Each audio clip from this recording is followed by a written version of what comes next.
একজন বাবার বয়সী মুরব্বী মরে দিতে বসে খাইতে যা তুই বানাই না পায়ের উপর পাথরে তুমি তার মতো কথা চল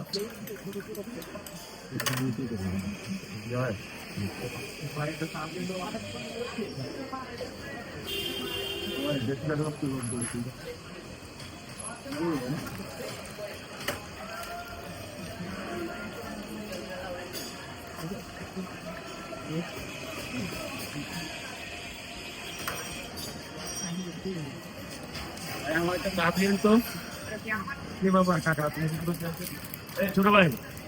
এই ওনারা বসতে দাও ব্যাগটা হাতে না ওনারা বসতে দাও তুমি দেখা পায়ের উপরে পাথরে বসে আছো ওনারা বসতে দাও মুরব্বী মানুষ একদম নিচে বসে খাইতেছে বসতে দাও আপনার বাসে নিয়ে গেলেন জান একজন বাবার বয়সী মুরব্বী মরে দিতে বসে খাইতে যা তুই বানাই না পায়ের উপরে পাথরে তুমি তার মতো কথা চল তোর বাসা কই তোর বাপ মাকে তার আদব কায়দা কোনো কিছু শিখায় নাই কোনো কিছু শিখায় নাই ভাই আপনারা কি দেখতেছেন একজন বয়স্ক মানুষ এখানে বসে আজকে ওনার জায়গায় যদি আপনার বাবা বসে কিন্তু আপনি পারতেন পায়ের উপরে পাথরে এখানে বসে থাকতে পারতা তুমি এটা হ্যাঁ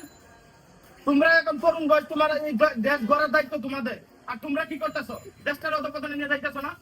ন্যূনতম সম্মান তোমরা আজকে মুরব্বী মানুষের করো না রাস্তাঘাটে কোনো আগে আগে আমরা সালাম কালাম দিতাম মুরব্বীদেরকে রাস্তাঘাটে দেখা হলে সালাম দিতাম যে ভালো আছেন কিনা জিজ্ঞাসা করতাম আর তবে বাবার বয়সে একজন নতুন বয়স হয়েছে ভাই আপনি এই বিষয়টা দেখেন না আপনার চোখের সামনে এটা করতেছে না হইতে পারে উনি গরিব হইতে পারে গরিব হয়তো উনি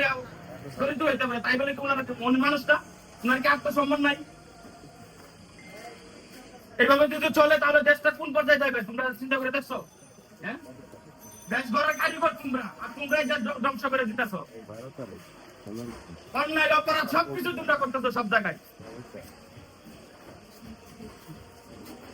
আপনি তো একজন বয়স্ক মানুষ আপনি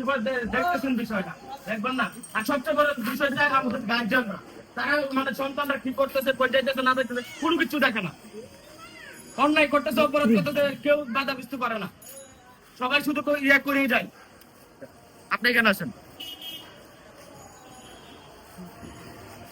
বসেন